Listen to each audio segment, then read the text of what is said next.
Qyteti i Vlorës po përballet sërish me rrezikun e përmbytjeve, ndërsa një nga pikat më të rëndësishme të sistemit të kullimit të ujrave hidrovor i madh i qytetit po funksionon me kapacitet minimal. Në vend ku duhet ishte një nga pompat kryesore hidrovor, sot ndodhet vetëm boshllëku, sepse pompa është larguar për rreth 2 muajsh për riparim dhe ende nuk është rikthyer.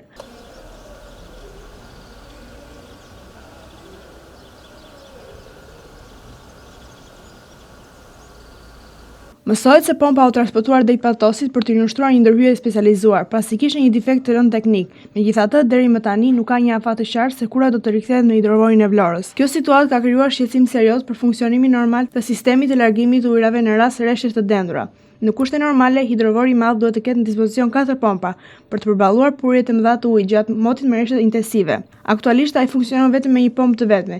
Një situatë e tillë vendos të gjithë sistemin në një gjendje të brisë dhe rrezikshme për qytetin. Orët e fundit Vlora është përballur me rreshte shiut, të cilat fatmirësisht nuk kanë qenë me intensitet shumë të lartë, por nëse rreshtet do të kishin qenë më të dendura, përmbytja e zonave të qytetit do të ishte pothuajse e pashmangshme. Kapaciteti aktual i hidrovorit nuk do të jetë në gjendje të përballonte një situatë të tillë. Një tjetër problem që rëndon situatën është fakti se hidrovori i madh nuk ndodhet me as pompat e vogla që më herët ishin sjell nga Ministria e Mbrojtjes për të ndihmuar në raste emergjente. Këto pajisje shërbenin si mbështetje shtesë në momente kritike dhe mungesa e tyre bë sistemin edhe më të ekspozuar ndaj rrezikut. Ndërkohë prej kohësh është folur për një projekt të gjerë rikonstruksioni total të hidrovorit. Ky projekt përfshin ndërtimin e një godine të re dhe instalimin e pompave të reja me kapacitete më të mëdha për të garantuar siguri më të lartë për qytetin. Autoritetet kanë deklaruar më herët se projekti ndodhet në fazën e tenderimit, por deri tani nuk është bërë publik asnjë zhvillim konkret në këtë drejtim. Mungesa e informacioni dhe veprime konkrete kanë shtuar shqetësimin mes qytetarëve, të cilët shohin se rreshtet e shiut kërcënim të mundshëm për përmbytje. Për momentin duket se qyteti mbetet në pritje të rikthimit të pompës së dëmtuar dhe nisjes së investimeve të premtuar për modernizimin e hidrovorit. Derisa këto ndërhyrje të realizohen, situata mbetet e pasigurt. Në mungesë të një sistemi funksional me kapacitet të plot, diçka duket se varet nga kushtet e motit. Për qytetarët vetëm me shpresë që rreshtet mos të jenë intensive, ndërsa institucionet të reagojnë sa më shpejt për të shmangur një situatë të tillë, që mund të kthehet lehtësisht në një emergjencë për qytetin e Vlorës.